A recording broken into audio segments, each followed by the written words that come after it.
So even though everything we're talking about is true, it's factual. They like try to defend anything, like poke holes in what we're saying, and from a first principle standpoint, you can't. So that means that the existing system is requires manipulation and exponentially more manipulation to survive. If you have deflation or technological deflation, what governments are doing is trying to counteract that, and that has been the low interest rate policy to try to drive growth against that. And the lower interest rate policy of constant lower interest rates causes debt bubbles and people to misallocate capital and bring more debt. And then when that can't be paid, then monetizing debt is what happens. And the real risk starts to be, well, if you looked at the world today, the real risk is if anything stops. So if governments stop printing, you're going to see deflation, and you're going to see a deflationary depression. But to the point that Greg's bringing up is the counterparty risk is all the way down to the sand. Nothing's backing it. So if that happens, you just keep on unwinding all the way to the ground. Every bank fails, every institution fails, every government fails as a result of that, allowing the natural forces to work now, because it's counteracting a different system. So the real risk becomes a reset of the debt itself, or a wipeout of the debt itself. But because our entire system relies on that debt and everything else is built on top of that risk-free rate, everything collapses. So you have to ask yourself, will governments allow that to happen? And I think quite simply is they can't. So they will continue to print and to pretend that debt is still repayable. And so they default in a different way. And that's where we are in this cycle right now. And so what you're starting to see is the CDS spreads are rising as a result of knowledge of what's going to happen next.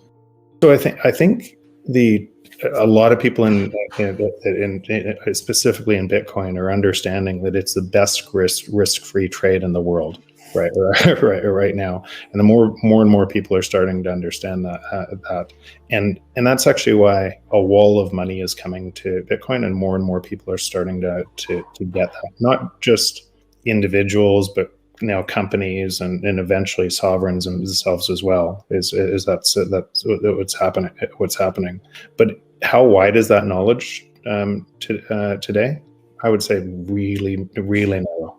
It was so small, because, and I've said this so often, we measure a system by the system we're in. So even though everything we're talking about is true, it's factual. They like try to defend anything, like poke holes in what we're saying. And from a first principle standpoint, you can't. So that means that the existing system is requires manipulation and exponentially more manipulation to survive. And if you think, what is actually inflation? So inflation is, and this is going to sound harsh, but it's true. So if you take something from somebody else without their knowledge, is that theft? And you would say, so if you took something from somebody without their knowledge, it's theft. I know that's a harsh word, but it's theft. And so when you transfer wealth from the middle class and poor to the rich because of inflation, and you hide it, and even if people don't know, it's theft. And so then you should ask, what is it theft if it's 2%, 3%, 5%, 20%? Right? Theft is theft. And so what's happening right now, and more people are understanding that theft and the consequence, more the geopolitical consequence, the rise up of societies and everything else, and the wealth divide. They were understanding that consequence more. And so what is the existing system going to do? We're going to create more theft to pretend we're going to save you. And so that's what's happening today, and more and more people are investigating this on a first principle basis and starting to understand that the world they lived in might not be as true as they think, and something's going to change. So, but today, a very, very small percentage of people understand what we're talking about.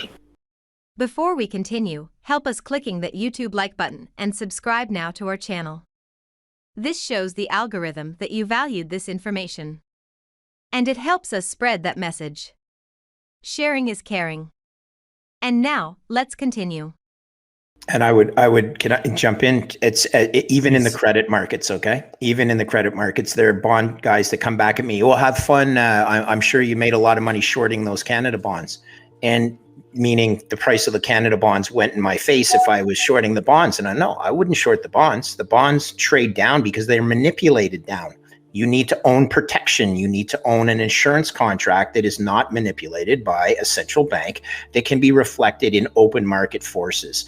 It's a floating rate premium, has nothing to do with, or no direct link to, inflation expectations. There is from a credit perspective, but you need to watch those credit spreads. And I go back to the great financial crisis in 2008. And the credit spreads were the early warning system, the canary in the coal mine, okay? I lived that. I traded at a hedge fund with a very famous Canadian. I'm not sure if we've ever brought his name up, Jeff, and I'll talk to you about him later, but he was an equity guy that basically said, Fosser, here's all, and he had a large position in the fund, take all my risk and manage it from the equity side, from the credit side, because equities don't matter, okay?